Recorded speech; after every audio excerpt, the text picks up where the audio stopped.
ನೀವು ಬಾಂಬೆಯಲ್ಲಿ ಇದ್ರಲ್ಲ, ಹೇಳಿ ಸರ್. ಒಂದು ಬೆಕ್ಕಿನ ಕತೆ ಹೇಳಿದ್ರಿ, ನೆನಪಾಯ್ತಾ ನಿಮಗೆ? ನೆನಪು ಈಗ ಮರ್ತಿದ್ದೆ. ಯಾವ್ದು ಗೊತ್ತಾ? ನಿಮ್ಮ ಮಗ ಹುಟ್ಟಿದಾಗ ಒಂದು ಬೆಕ್ಕು ಕತ್ತು, ಆ ಬೆಕ್ಕನ್ನು ತಗೊಂಡು ದೂರ ಬಿಟ್ಟಿದ್ರಿ. ನೀವು ಎಲ್ಲಿ ಬಿಟ್ಟಿದ್ರಿ? ಸ್ಟೇಷನ್ ನಂತರ ತಗೊಂಡು ಬಿಟ್ಟಿದ್ರಿ. ಹೌದಾ? ಮತ್ತೆ ವಾಪಸ್ ಬಂತದು. ನಿಮ್ಮ ಎಲ್ಲಿತ್ತು ಮನೆ ಅವಾಗ? ನಿಮ್ಮ ಬಾಂಬೆಲಿ ಅವಾಗ ನಿಮ್ಮ ಮಗ ಹುಟ್ಟಿದಾಗ? ಡೋಂಗ್ರಿಲಿ ಇತ್ತು. ಅಲ್ಲಿ ಆ ಬೆಕ್ಕ ಪಕ್ಕದ ಮನೆಗೆ ಇತ್ತು ಅದು, ಅಲ್ವಾ? ನಿಮ್ ನರೇಂದ್ರ ಮೋದಿ ನೆಂಟ್ರವ್ರು, ಅವರು ಜಾತಿಯವರು. ಲತಾ ವಿನೋದ್ ಅಂತ ಗಂಡ ಹೆಂಡತಿ.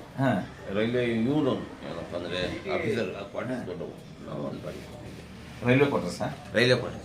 ಅಲ್ಲ, ಬೆಕ್ಕ ಏನು ಮಾಡ್ತಾರಲ್ಲ ತಾನಕ ದೂರ ಒಯ್ದು. ಎಷ್ಟು ಸ್ಟೇಷನ್? 7-8 ಸ್ಟೇಷನ್ ಇಂದ ಬಂದ್ಬಿಟ್ಟಿದೆ. ರೈಲ್ವೆ ಹೋಗಿದ್ದು. ಬೆಳಿಗ್ಗೆ ತಗೊಂಡು ಬಿಟ್ರಿ, 10 ಸ್ಟೇಷನ್ ನಂತರ ಬಿಟ್ರಿ.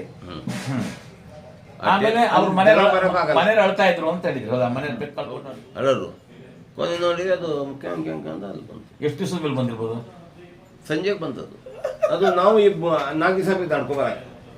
ಸಂಜೆಗೆ ಬಂತು. ನಾವು ನಡ್ಕೋಬರಕ್ಕೆ 4 ದಿವಸ ಬೇಕು. ಸಂಜೆಗೆ ಬಂತದ್ದು. ಎಷ್ಟು ಕಿಲೋಮೀಟರ್ ಬಂದ ದೂರ ಅದು? ಹೆಚ್ಚುಗಳು ಒಂದು 60 ಕಿಲೋಮೀಟರ್ ಇರ್ಬೋದು.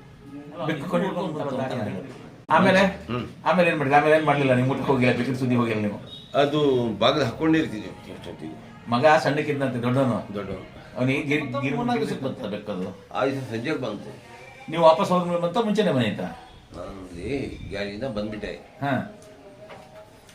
ಸಂಜೆಗೆ ಬಂದು ನಾನು ಹಿಂಗೆ ಬಿಟ್ಟಿದ್ದೆಲ್ಲ ಗುಟ್ಟ ಮಾತಾಡ್ಕೊಡ್ತೀವಿ ಹೇಳ್ದಂಗೆ.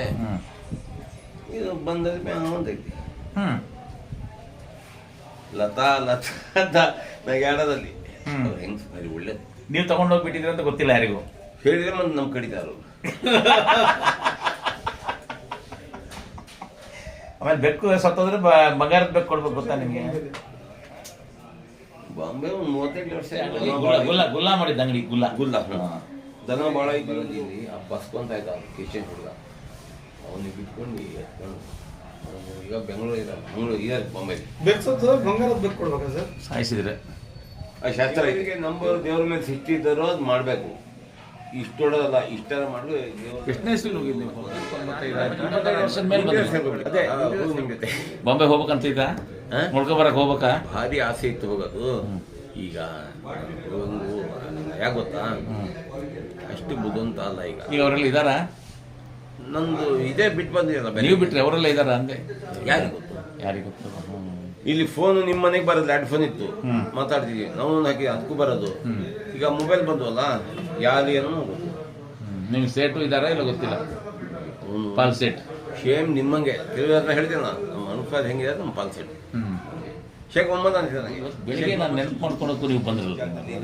ನಾನು ದುಡ್ತೀನಿ ಇಲ್ಲೇ. ಅವ್ರದ್ದೇ ಒಂದು ತಮ್ಮ ಸಿಕ್ಕಿದ್ರು ನನಗೆ. ನನಗೂ ಅವರು ಆರಾಮಿದಿರಲ್ಲ. ಬೆಳಿಗ್ಗೆ ಜೊತೆಗೆ ನಿನ್ನೆ ರಾತ್ರಿ ಬೈಕ್ ಹೀರೆಕಾಯಿ ತರಕಾರಿ ಮುಟ್ಟಲ್ಲ.